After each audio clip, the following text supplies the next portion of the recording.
글로벌 외신센터입니다. 오늘도 말씀 주신 세 가지 소식들 위주로 김민아 캐스터와 함께 체크해 보겠습니다. 안녕하세요.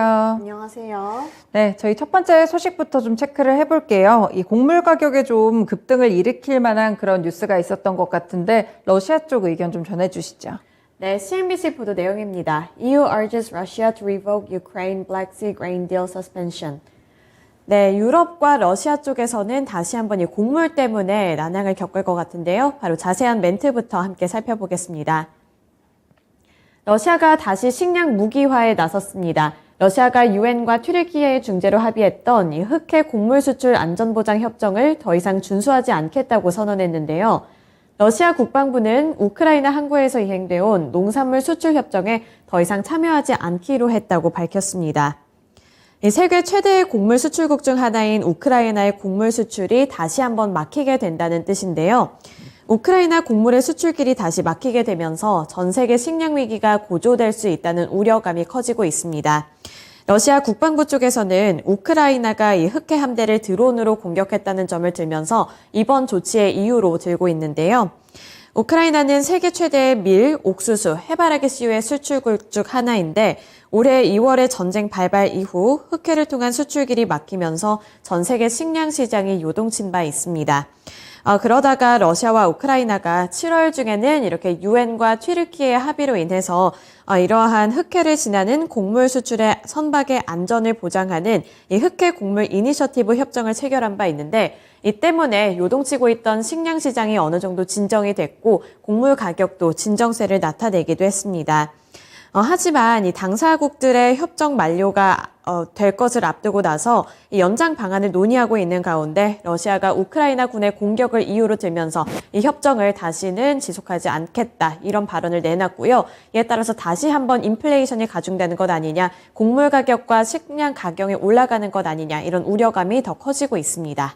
네, 이렇게 곡물 가격에 대한 전반적인 우려감이 커지는 가운데 인도 쪽에서도 설탕 제한 소식이 있다고요? 네, 그렇습니다. 설상가상으로 이제는 설탕까지도 좀 문제가 생길 것으로 보이는데요. 인도에서도 추가적인 조치를 내렸습니다. 이번에 인도가 설탕과 관련해서 수출 제한 조치를 1년간 더 연장하기로 한 건데요. 인도 정부는 최근 내년 10월 말까지 설탕의 자유로운 수출을 금지하는 내용의 관련안을 마련한 바 있습니다. 다만 인도 정부는 설탕 수출을 완전히 금지하지는 않고 대신 향후 1년간 수출 물량을 약 800만 톤으로 제한할 것으로 보인다고 하는데요. 지난 5월에 자국 내 시장 가격 안정을 위해서 이 설탕 수출 제한 조치를 도입한 바 있습니다. 여기서 1년가량 더 이 수출과 관련해서 엄격한 통제를 내리겠다 이런 입장을 밝힌 건데요. 인도의 올해 설탕 생산량은 약 3,600만 톤으로 집계가 되고 있는데 2021년과 2022년에는 설탕 수출량이 약 1,000만 톤으로 묶인 것으로 알려져 있습니다. 인도 정부가 설탕 수출 제한 조치를 연장하는 것은 이 설탕 가격이 요동치는 등 국내외 시장 상황이 여전히 불안하다고 판단했기 때문인데요. 국제 설탕 가격은 세계 수출 1위 브라질의 생산량 감소와 함께 이 석유 가격 인상 등으로 불안정한 모습을 나타냈는데 인도 쪽에서도 추가적인 제한 조치를 내리게 되면서 이 설탕을 향한 우려감까지 커지고 있습니다. 네, 곳곳에서 인플레이션 신호들이 감축이 되고 있는 가운데 이렇게 곡물 가격이라든지 설탕 가격에도 영향을 줄 만한 요인들이 상당히 나오고 있습니다. 다음 소식으로 넘어가 볼게요. 네, 미국 측의 디젤 재고가 또 최대치라고 하는데 지금 경유값도 상당히 비싸잖아요. 경유 대란이 좀 우려된다고요? 네, 맞습니다. CNBC 보도 내용인데요. The diesel market is in a perfect storm as prices surge, supply dwindles ahead of winter. 네, 이번에 경유와 관련돼서도 가격 내용 함께 살펴보겠습니다. 미국의 경유 재고가 2008년 이후 최소 수준으로 줄어들면서 가격 급등이 우려되고 있습니다. 미국의 에너지정보청은 지난 14일 기준 경유 재고가 25일 차밖에 남아있지 않다면서 이는 2008년 이후 최소 수준이라고 밝혔는데요. 이렇게 위기감이 다시 한번 커지고 있습니다. 브라이언 디스 백악관 국가경제위원장도 경유 재고 수준이 용납할 수 없을 정도로 낮다면서 상황을 해결하기 위해 가능한 모든 수단을 강구할 것이라고 강조했는데요. 특히 북동부 지역에서는 기온이 내려가게 되면서 이미 난방용 등유 판매량을 제한하고 있기 때문에 에너지 비용이 추가적으로 상승할 수 있을 것이라는 걱정의 목소리도 나오고 있는데요. 따라서 실제로 이 경유 소매 가격이 휘발유보다 갤런당 1.45달러 높아졌다고 외신들은 보도했습니다. 이 백악관 관리는 행정부가 동부 해안을 포함한 미국 전역의 경유 재고 수준을 면밀하게 주시하고 있다면서 에너지 관련 기업들과 비축량 확대 등 해결책을 모색하는 중이라고 밝혔습니다. 네, 이렇게 디젤 가격에도 타격을 줄 만한 그런 소식들이었는데 앞으로의 가격 추이라든지 이런 부분들 함께 더 살펴드리겠습니다.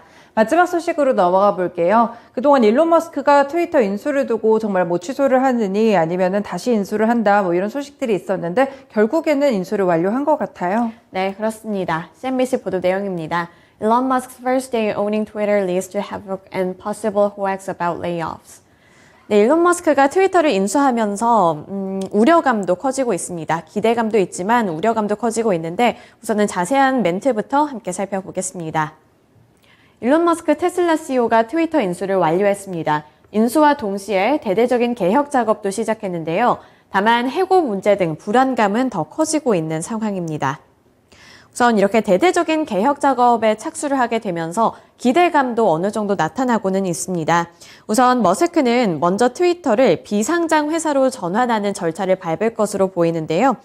주요 외신들에 따르면 트위터는 현지 시간 28일 뉴욕 증권거래소에 상장 폐지를 신청을 했고요. 이르면 다음 달 8일에 비상장사로 전환이 됩니다. 이렇게 비상장사로 전환이 될 경우에는 실적을 공개하지 않아도 되고 또 당국의 통제를 피할 수도 있기 때문에 일론 머스크 오너 입장에서는 더 유동적으로 방향을 좀 손쉽게 개조할 수 있을 것이라는 그런 기대감도 불러일으켜지고 있습니다. 하지만 또 한편으로는 일반 직원들 사이에서 해고 불안감이 커지고 있다고 하는데요. 이미 이달에만 530명이 회사를 떠났고 대대적인 감원 대상자 명단도 작성되고 있기 때문에 이러한 부분에서는 좀 우려감이 커지고 있습니다.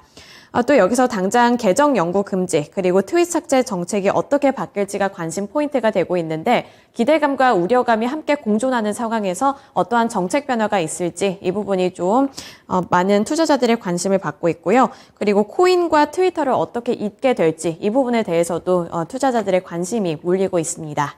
네, 트위터는 이제 엑소홀딩스와 합병을 하게 되면서 11월 8일에 상장 폐지가 되게 되고요. 그 다음에 머스크가 또 이렇게 트위터 직원 50%가 좀 해고될 수도 있다 이런 소식들도 나오고 있으니까요. 이와 관련해서는 추가적으로 외신에서 체크를 해드리겠습니다. 이렇게 세 가지 소식들 김민아 캐스터와 함께 봤습니다. 고맙습니다. 지금까지 글로벌 외신센터였습니다.